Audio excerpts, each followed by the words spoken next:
So we got some new content coming in NBA 2K24. I think I almost said 23 again. Whatever. Shout out to the motorcycles that cruise by my apartment at all hours of the day and keep me awake. Shout out to them.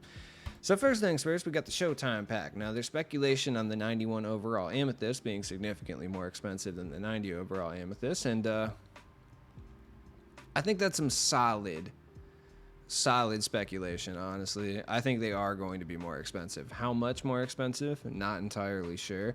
Will they for sure be more expensive? Yes. So we got Vince Carter, Julius Erving, and Anthony Davis. It's the Showtime set. We're actually getting two old sets back to back, actually. I'll talk about the second one in a second. But does this excite me in any way, shape, or form? No. And the reason for that is these are going to be very expensive cards, and I am very adamant that I'm not spending money on stupid cards until at bare minimum, like April or something, when I'll get like a pretty good amount of mileage out of the card, right? I can't justify spending money on...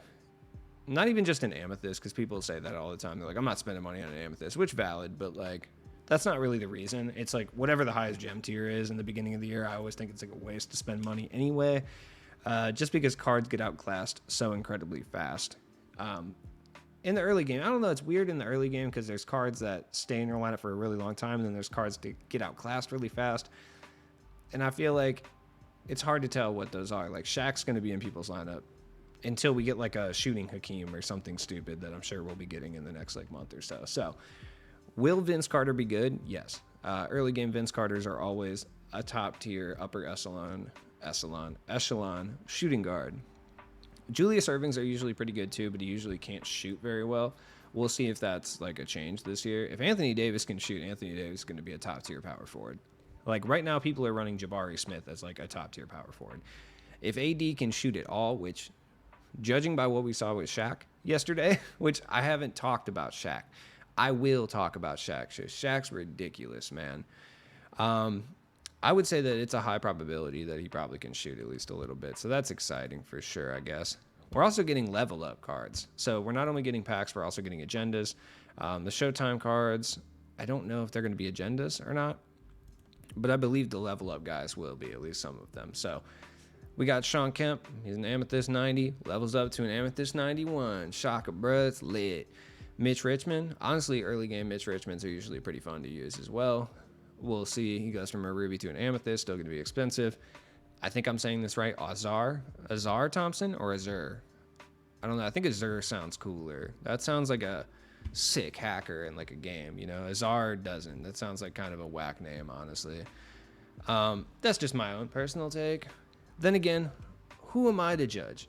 Let me tell you a story of what happened to me this afternoon, okay? So I'm outside work, just posted up, chilling, minding my own business. I cannot stress that part enough. I am minding my own business. And this group of, I think, three little hype beast kids, and then like one kid who just looks kind of normal, teens, I must say. Maybe 18 or 19, maybe like seniors in high school at the absolute like youngest, but like somewhere between like senior in high school and like 20 years old, just walk by me and they just tell me that I'm dressed washed. Like they just tell me I'm washed, unprovoked, completely unprovoked. And I'm just sitting there like, what? What do you mean I'm washed, dude? Like I was like, what? Why am I washed? And they're like, you're just dressed washed, man. How old are you? And I was like, okay, and I felt like an old man screaming at the clouds for a second because I was like, dude, don't be asking people how old they are, okay? I'm young at heart, all right? I'm 31, though, and you're right, I am washed 100%. But you know what? Them kids, because they're wearing Jinko jeans, okay? Good luck trudging through a puddle with your cone-ass pants. I'm reeling it back in right now. But literally got flamed by 3 kids in Jinko jeans. They might have been trip pants. I don't know. They were Jinko adjacent pants. Maybe they're from Shein. I don't know. But I hope those kids have like really bad days. I hope they have a really bad time. I would say I hope they smoke Reggie, but I don't think it's possible to find Reggie anymore, honestly. And that's kind of more triumphant than anything. We got a new update to the season's playbook as well. So if you lock in all of the Showtime cards, which you absolutely should not do, but, you know, somebody's going to do it because somebody has a problem for sure. You get a Hoff Posterizer and 1 bronze badge. 1 of each bronze badges in the game. kind of not a good reward for locking in what I have to assume is like $100 worth of cards. So that's my personal opinion. Even if you got it like that, I don't think a Hoff posterizer and one of each bronze badge in the game is worth locking all that in them. And yeah, you're getting like Vince and Julius Erving and Anthony Davis, but you could just like spend less money and buy those guys direct. So that's just my own opinion. Now, the level up cards are obviously all EVA, so we got the complete collection here. Earn an unsellable equal chance level up pack. Okay, so they're going to be like the packs that we saw last week. So there's going to be a gold, there's going to be an emerald, a sapphire, and a ruby. Cool. I mean, the ruby is quite literally guaranteed to be Mitch Richmond because he's the only ruby in the set, from what I understand. So that's kind of cool, I suppose. So we got gold Charlie Ward, who evos from a gold to an emerald. Honestly, Charlie Ward's usually kind of fire in the early game. He usually plays defense and can usually shoot a little bit. So he might be good. He might be kind of good for like, I don't know, clutch time offline and like triple threat purposes. He might even be able to run him like in multiplayer games. We've been getting some pretty solid defense point guards. So I mean, if he plays like relatively good defense and has a good jump shot, he might be worth using because like Deladova is a great budget point guard, but he has a horrendous jump shot. And like Jason Kidd is a really good high tier point guard, like high tier MT wise. But he, once again, has a horrific jump shot and horrific arrest history as well. Shout out to DUIs and alleged. Somebody clarified that it was alleged domestic abuse. I don't think it was. I'm pretty sure it was very well proven, but whatever. Go off. Then we got Tyrone Hill, gold to emerald. He'll suck, obviously. Have you ever heard Tyrone Hill be good in this game? I don't think you have, because why would you? Shout out to Tyrone Hill, I guess. I wonder what he's up to right now, honestly. Could be anything. I think, was he involved in the medical scam with Darius Miles and like Quentin Richardson and them? He very well might have been. I honestly don't know. And then we got Desmond Mason. Desmond Mason will be a dunker for sure. I don't know he's really going to be that good, though. Shout out to Desmond Mason, I guess. It looks like him and D Brown are the only two emeralds. D Brown will be okay. He's just small. He'll be booming, though. He's like a better Robert Loud pack. Cool. Rudy Tomanovic. Shout out to Rudy Tomanovic. Keep an eye out for the player review tomorrow, where there's almost a 0% chance I don't reference him getting punched so hard in the eye socket he almost died and lost his eye. So I will definitely be mentioning that. Sapphire to Ruby, he should be pretty good. He'll be a good budget card, especially when you get him up to a Ruby tier. He'll be good. Azard Thompson, I don't really know what's up with him.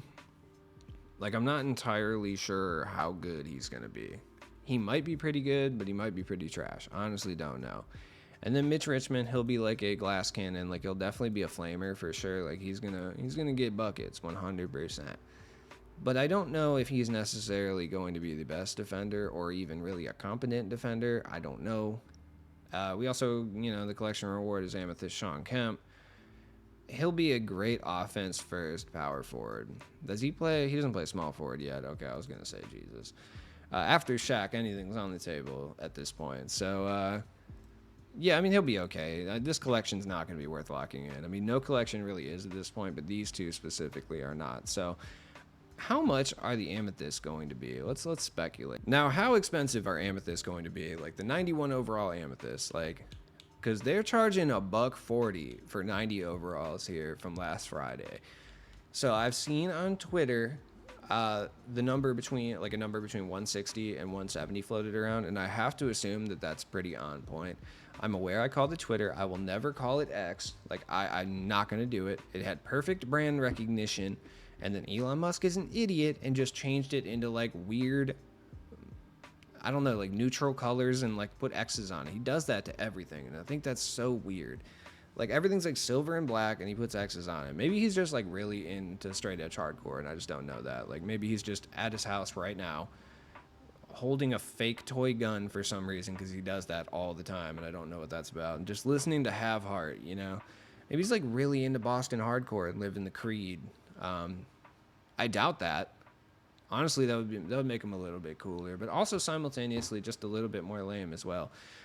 Payday 3 just got done, so you know what I'm doing all afternoon. Anyways, I just feel like 165 is probably accurate. Realistically, it's unfortunate because I don't want that to be the case, but I mean, it's probably how much they're going to be, and everyone's going to be mad about it, and I totally understand that because everyone's mad right now because of the Shaq, and I feel that as well. But that's just me. I haven't even looked at the new cards that came out yesterday. Like, shout out to Thurl Bailey and his sick goggles. Love that. Nobody should be this ripped, but then also simultaneously look this much like Urkel. You know? George Gervin's out here. Honestly, I feel like George Gervin, like, in a different life, you know, in 2013, posts pictures like this, you know, where he's, like, rubbing his hands together and does, like, the boy lip, you know, where he's, like, bites his lips. He's giving me those vibes for sure. I feel like he was a little, like, whatever the 70s equivalent of a fuckboy was, he was one of those for sure. Darius Miles is a medical scammer, which honestly kind of respected, truly. I don't really have anything negative to say about Bob Danrich. He just looks like the most boring person imaginable. So I'm not going to say anything messed up about him. There is nothing I need to say about World Be Free. Look at this man's hairline, straight up. I'm not sure if I respect the fact that he's just like, I'm bald at the top, but I'm going to keep the sides. Like, I don't know if I respect that. Or I'm just like, bro, why are you not shaving the sides of your head and just going full bald? Like, why are you not going the Eric Snow route? Like, if I have World Be Free's hairline, which thankfully I have a luscious amount of hair. Shout out to my family for giving me volume and nothing else, but volume for sure. I would definitely shave the sides off and just commit to the full bald lifestyle a la Michael Jordan. But for some reason, Eric Snow did it. Why is World Be Free rocking this? Was this a thing in the 70s? Like, I honestly don't know. He's also got the mutton chops rocking too, which is kind of respectable as well. Or respectable, I should say. I mean, maybe respectful to, like, the mutton chop community, if that exists. Like, maybe it's just a bunch of dudes in barbershop quartets, but I don't know. Either way, World Be Free is actually kind of decent, though. He's worth grinding for. He went to Guilford College, whatever that is, dude. I don't know. Ricky Pierce, once again, just like Bob Danrich, he's just in a long line, a strong lineage of super boring Bucks players that no one remembers, that play tough defense or just dunk really hard but don't do anything else. Speaking of that, there's the Bron killer, Ronnie Brewer. He played well against LeBron one game, so Bulls fans deemed him like a Bron stopper for some reason. I'm not really sure. Bulls fans are delusional, straight up. And this man got to stay on the roster for, like, way too long because of, like, that one game he played good defense on LeBron while he was all steroided out and probably couldn't feel his hands. You know? Kevin Duckworth's out here looking like a straight-up middle-aged man. Receding hairline, little gut action going on, looking like a wreck hooper with the ugliest jump shot. Sam Vincent, who, honestly, I can't even, like, talk negatively about him because I don't know anything about this man, as I'm sure nobody does. And then Jamario Moon, who honestly has a really sick name, and I really don't have anything negative to say, but he sucks. All these cards are trash, by the way. Like, Ronnie Brewer is kind of a good 3-and-D lockdown, but that's about it. Anyways, strayed completely beyond the point. The cards tomorrow are going to be expensive, for sure. Like, I mean, for the Amethyst, we were looking at 165,000 VC, or empty, and then you're probably looking at like 120. Or something of that nature, VC, which is absurd for a card in September. Please do not pay it for any of them. I don't care how good they are. And I was thinking about making a whole other video on Shaq. Shaq is ridiculous. Like, Shaq is broken. I'm just going to talk about him really quickly here. Like, Shaq should not be this. There is no universe that Shaq should have been this good. I don't even know where he's at. Like, I don't even know where I can look at the card. But there's absolutely no reason he should be as good as he is. Like, especially when you look at the other diamonds. Like, Sean Marion is, like, pretty okay. But he's still rocking, like, a 79 three-point shot. Like, he's got weaknesses. Like, even his defense isn't crazy broken. He has 82 speed. Shaq has 87 speed, okay? Shaq is beyond broken to a degree that I did not think was going to be possible. They were doing such a good job with pacing. And then they decided, you know what, man, we're not going to do a good job with pacing anymore. We're just going to put out Shaq. Honestly, I really wish I knew where to find Shaq. I think I just do this, though. Oh, he's right here. Yeah, 7'1", dude. Okay, I know the 65 mid-range and the 62 free throw are not crazy high, but they're crazy high for a quote-unquote realistic Shaq, I will be honest. 95 driving dunk, a 75 ball handle is wild. Like, Shaq did handle the rock occasionally, but not 75 at this stage, you know? And then just godly at everything. And people keep saying, like, you don't need the best cards in the game to win. Agreed. But wait until you run into one of these Shaqs. Just wait. Just wait until you're running, like, I don't know, man, Giannis or Jabari Smith. And you run into Big Diesel, big fat boy Diesel over here.